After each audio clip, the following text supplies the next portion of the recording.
Hi there, I'm Jules. Welcome to the Body Retreat. In today's little video, I'm going to share with you my top 5 cookery books. Now, I am chief cook and bottle washer on the Body Retreat, and I've always been interested in cooking. I learnt to cook at my grandmother's knee, and I've always had a thing about cookery books. I used to be quite a prolific reader of cookery books. In fact, I would prefer to get into bed with a cup of tea and a cookery book than a glossy magazine. And so over the years I've built up quite a collection of cookery books, and I'm going to share some of my top 5 with you today. Now, first things first book I'm going to share with you is Leith's Techniques Bible. Now this is a great book if you are interested in learning more about sort of technical cookery, I suppose. Do you know the difference between poaching and stewing fruit? Do you know the difference between a shepherd's and a cottage pie? Do you know how to cook different cuts of meat?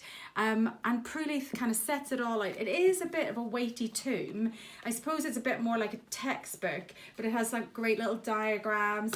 Also, there are little recipes in there as well. So as well as learning what the technique is and understanding how to use it, then there are a selection of recipes to help you to master that technique as well. So if you're interested in kind of maybe upping your skill set in the kitchen, then I would recommend Leith's Techniques Bible. That's a great book.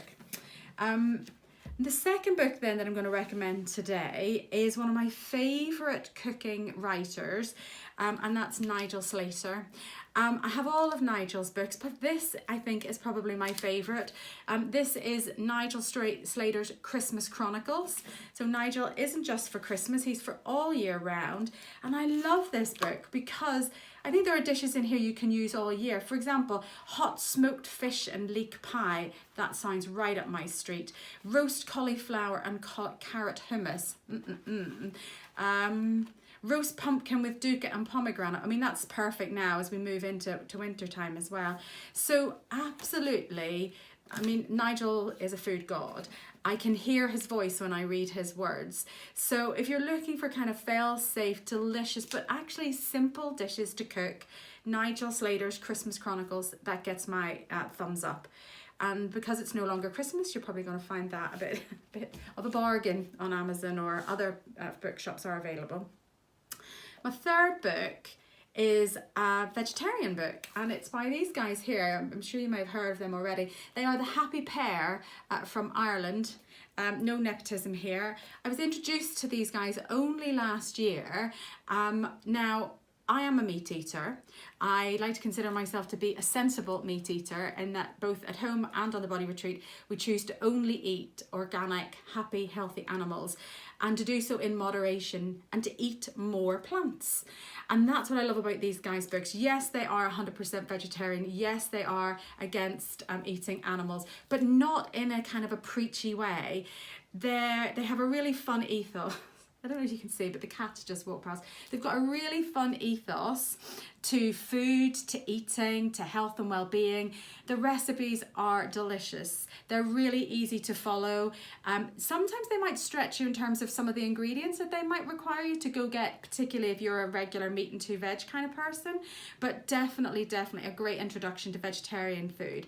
The other thing I really love about this book is I find that a lot of vegetarian food is quite protein poor, and these guys, that's not the case. There are a lot of the dishes that are in here where they really have got good plant-based proteins in there. So I think this is an excellent book, The Happy Pair. Healthy, easy, delicious food to change your life. So I recommend those guys.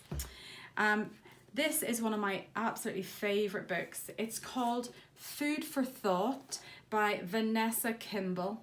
Now, one of the things that I love about this book is that she's really asking us to think about the provenance of the ingredients that we use to make a more conscious and ethical decision, and by using our pound differently in the supermarkets, that we can actually improve the welfare and standards of people all over the world. It's a beautiful book. There are lots of beautiful stories in here, but like, for example, food scarcity fish pie, support your local miller's sourdough parpadelli, the plastic-free Thai fish burger, I mean, yes, okay, some of you might be thinking it sounds a bit worthy, but honestly, it's not, it doesn't come from that place. I don't feel that when I read it. But I think this is a great book, some lovely recipes and really thought-provoking about the provenance of our food. So that's Food for Thought by Vanessa Kimball, worth a read. My last book is it's Food for a Happy Gut by Naomi Devlin. I've got a couple of Naomi's books. She does a lot of work down at what are they called now? Old River Cottage with Hugh Fernley Whittingstall. Now, Naomi knows a lot about eating for health and well-being. This book, as the name suggests, Food for a Happy Gut. In here, she's got a great foreword about gut health, whether that be around acid reflux, IBS, FODMAP, SIBO, you know, a really great introduction. And then talking about how making changes to some of the food that we eat by increasing or decreasing certain foods, that we can support a happy, healthy gut. Now, I think I got this book maybe just about my diagnosis of Hashimoto's, and at that time, as you probably know, I was going on quite a strict eating plan, and I had to lose even a lot of the recipes from this happy gut plan. But now that I've started, you know, reintroducing foods again, I've been able to get some of these recipes back in. And trust me when I tell you, if you try her prebiotic tomato ketchup, delicious. Anyway, Naomi Devlin, Food for a Happy Gut. I think this is an excellent book.